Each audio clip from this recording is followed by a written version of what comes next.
Ayan, hello guys. Ayan, eto guys, yung nabili natin, yung para sa mga hanging na halaman. So, ayan yun guys, nabili natin para naman magka-design dito, di ba?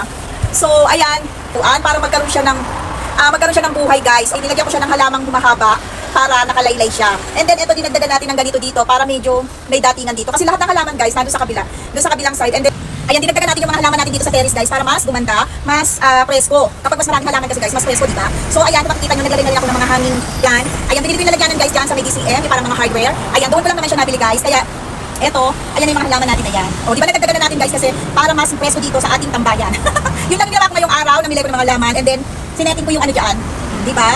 So ayun, nagpapahinga na ako guys kasi bago rin naman ako umalis, natapos ko na yung mga trabaho. Kasi guys, di ba no, grabe, dito talaga wala kang makakausap. Pag ganitong oras, di ba nakakamiss na sa atin? May mga dumadaan ng balot, may matatawag kang, uy, ano, binatog. O kaya yung mga suman, ganyan, may mga manggang dumadaan, di ba guys? O, namingis ko na rin yung fishbowl. So wala, tayo lang talaga gagawa guys ng ikalilibang natin. So dito kasi medyo talagang hantay ng kaunti, medyo hantay talaga, hindi lang kaunti, hantay abaligtad ang pamumuhay dito. Sobra kasi sila sa work dito guys. So pag uuwi na sila, talagang pahinga na lang nila yung paligo, kain, and then pahinga. Wala na silang time makipag-chismisan, makipagkwentuhan sa labas, ganon. Oo. Meron naman sila mga yasumi, so doon lang nila binubuhos yung ano. Pero yung sa labas-labas, wala talaga makikita dito sa Japan guys. Kaya, pero basta pinakamasaya sa atin sa chismisan. Yun, paglabas mo talaga, oy, Aki, kamusta ka na? O, ganyan, hanggang sa marami kayong pag-uusapan. Tapos habang nagkukwentuhan kayo, tawagin mo lang yung dadaang binatog, mais, fishbowl, makakakain ka na habang nagkukwentuhan kayo. Diba guys? Kaya ngayon, dito talaga gagawa ka ng paraan para malibang ka.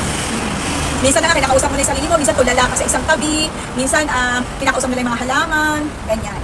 Pero guys, sa totoo lang, diba, dumadaan talaga tayo yung minsan, lungkot tayo. Ano tawag dito?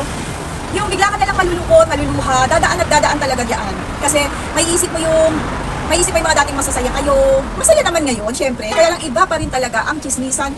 Ay, ago na yung kotse, O, diba? Nakikichismis lang ako dito. Iba pa rin talaga yung sayan sa akin pagka sa ganyan. Pero, syempre sanay-sanay na rin. Kaya nga gumagawa na lang ng ibang paraan para malibang pa sa ibang bagay. Ganun. So, yun lang guys. Share ko lang yung ating story sa pag-aayos nitong mini balcony natin dito. So, naayos na natin para pag magre-relax dito na lang.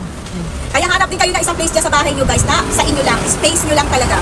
Ayan. Kaya, good luck sa ating lahat guys. Ingat po tayo. Ingat sa mga trabaho. Ingat po sa lahat. Thank you guys. Thank you for always watching my videos. Bye. And thank you rin po pala sa mga lahat ng nag-sold na aking adobong peanut. Thank you guys. Bye.